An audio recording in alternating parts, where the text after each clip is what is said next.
waxaan mahad u celinaynaa ciddii soo qaban qaabisay munaasabadan ahmiyadda weyn iska leh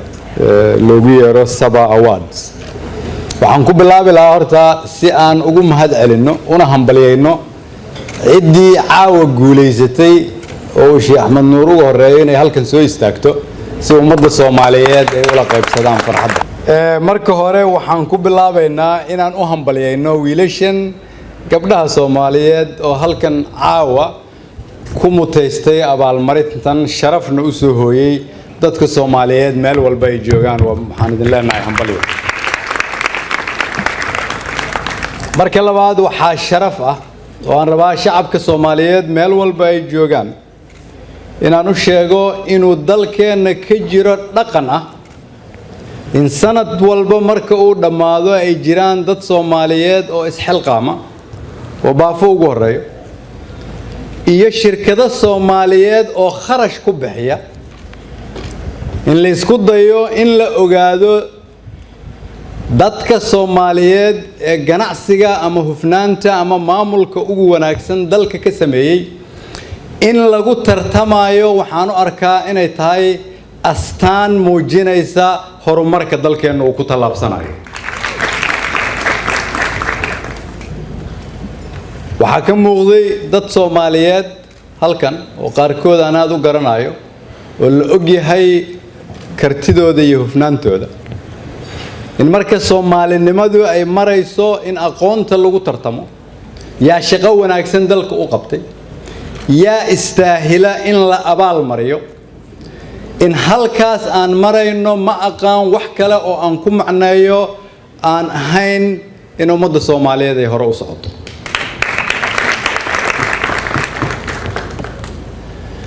saddex sano ka hor ayaan waxaan dhiibtay doodayda ah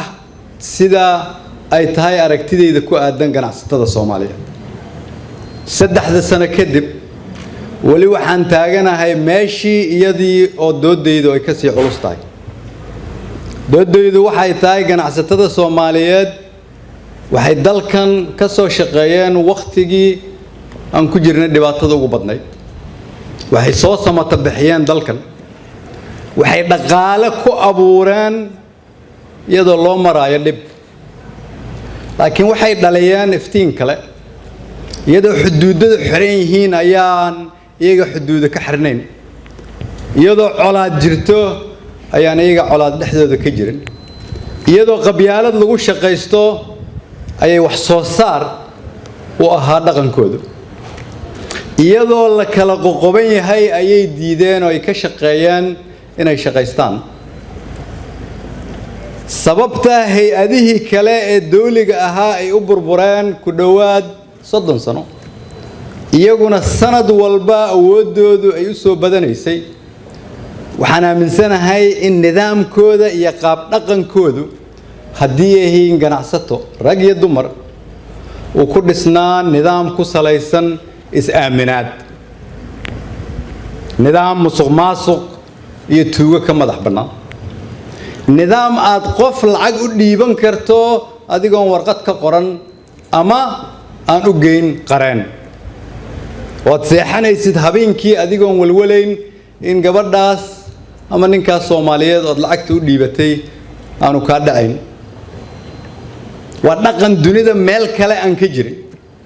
oo ay leeyihiin dadka Soomaaliyeed oo ay tahay inaan u isticmaalno inay tahay sharafta ugu weyn dunida. hadda waxaa la soo gaaray waqti ganacsatada Soomaaliyeed aanay ka maalmin inay helaan dawlad xoog leh oo ay aamini karaan shaqaynaysana. hadda waa la soo dhaafay waqtigii ganacsatadu ay dawladda ka baqi jirtay. hadda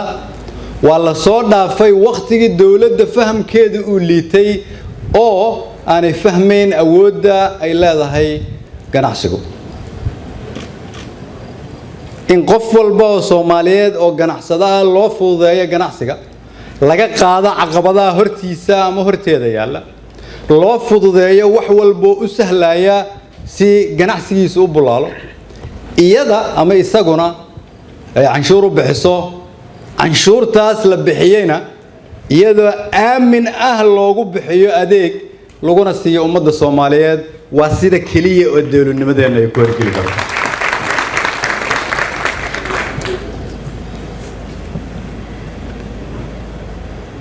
saddex sano ayaa dawladdeenu waxay ka shaqeynaysay dalka in deynta laga cafiyo in dalka deynta laga cafiyo shaqadeenu ma ahayn in banaanka dhaqaale nooga yimaado ama inaan tuugsiga sharciyeysano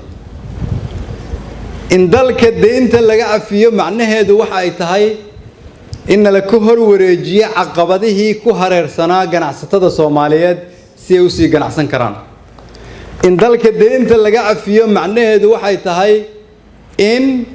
hay'adaha horumarinta iyo cid walba oo dunida joogta oo rabta inay maal gashato Soomaaliya shuruudihii hortaagnaa laga wareejiyo waxa ay tahay in qof walba oo rabta bilyan ama 2 ama 3 ama 4 ama 5 ama 10 ay u furnaan doonto inuu dalkan yimaado in dadka Soomaaliyeed oo hadda xoolaha haysta iyo kuwa aan haysanba ay yeelan doonaan fursad ay ku sii ganacsadaan dawladdu ma ahan tii lacagta sameeynayay lacagtu waa inay shacabku sameeyaan ganacsatadu sameeyso ganacsataduna canshuurta bixiso canshuurtaasna lagu bixiyo adeegyada qarniga 21aad ayaa lagu jiraa waa in aqoonteena shaqo iyo maamul ay ku saleysnaataa qarniga 21aad waa inaan lahayn nidaam fikir oo ku saleysan qarniga 19aad dawlad aan ganacsatadeeda xoojin fursad u sameeynin meel gaari mayso ganacsato aan aqbalin inay dawladeeda xoojiso gacmaha qabsato canshuurta bixisana iyaduna ganacsigoodu meel gaari maayo waxaan halkan aad ugu faraxsanahay caawa in wiilal iyo gabdho Soomaaliyeed lagu guddoonsiiyay abaalmarin la bixinayay 4 sano la soo dhaafay ganacsatana ay ku bixiyaan dhaqaale si ay u suurto gasho dad Soomaaliyeedna ay ka shaqeeyaan sidii ay u soo xoli lahaayeen cidii mutaysatay waxaan aad ugu faraxsanahay sidoo kale in Sheikh Ahmed Nuur iyo Barakaad la guddoonsiiyay waxa ay ka turjumaysaa dhabar adeeg iyo dulqaad iyo haddii aan la isdhiibin meesha la gaari karo waxaan xasuustaa 17 sano ka hor iyadoo telefishinada lagu soo qoro haddii lacag ay ka maqan tahay ay Barakaad ku haysay la soo xiriir telefoonkaas ammaanadii aan idin sheegayay ayay ku saleysan tahay ama uu ganacsiga Soomaaliyeed ku saleysan yahay ama waqooyiga joog ama koonfurta joog ama Burco joog ama Kismaayo joog ama Dhuusamareeb joog ama Garowe joog ama Xudur joog ama Baydhabo joog dadka Soomaaliyeed oo ganacsada waa isku qalbi kaliya waxay u baahan yihiin in loo sameeyo fursad annaguna inteena dawladda ah waxaana la ka rabaa inaan aqbalno doorka ay dawladnimada ku leeyihiin ku dhawaad 3 sano ka hor ayuu yimid Sheikh Ahmed Nuur oo uu sheegay in shirkadii Albarakaad wali ay liista ku jirto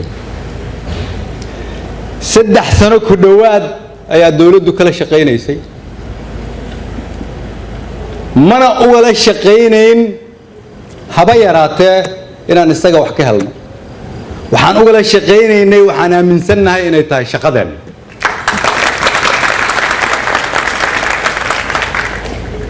waxaan u sheegay dawladda Mareykanka markii aan fadhinay Washington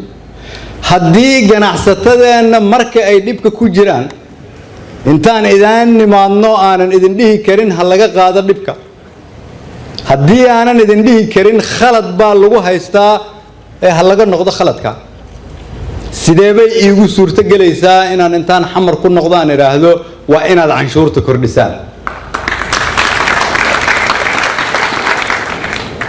dawladda Soomaaliyeed iyo inta u shaqeysa waxaa la rabaa dhaqankeedu inuu ku garaadsado inaanan anagu dawladda lahayn inaan anagu ku adeegan karin inaan shaqaale nahay shaqada shacabka rag iyo dumar shaqaale iyo ganacsataba ay noogu yimaadaanna inta kooban oo cid walba oo naga mida ay joogto inay waajib tahay ganacsatadana waxaa laga rabaa in xafiiskii ay tagaan oo caqabad kala kulmaan aanay u raadin qaabkii ay ku fududeyn lahaayeen laakiin ay yiraahdaan waa la soo dhaafay waqtigii caqabadaha waqtigii qabyaaladda waqtigii musuqmaasuqa waqtigii isbaarada waxa la soo gaaray waqtigii dadka Soomaaliyeed loogu adeegi lahaa xafiisyada Soomaaliyeed si dawladnimada loo xoojiyo ganacsigu hore u maro deyn cafiska dalku uu galay ganacsatada iyo dadka Soomaaliyeed ay uga faa'iideystaan ummadda Soomaaliyeed ay u midowdo waxaan soo jeedinayaa in dawladda iyo ganacsatadu ay si dhow u wada shaqeeyaan aniga iyo inta ila shaqeysana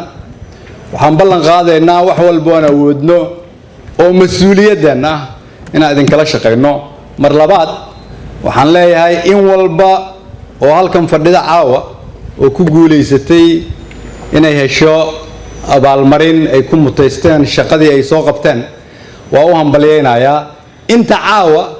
aan guuleysana waxaan idin rajeynayaa sanadka soo socota inaad guuleysataan insha Allah. Assalamu alaykum wa rahmatullahi wa barakatuh.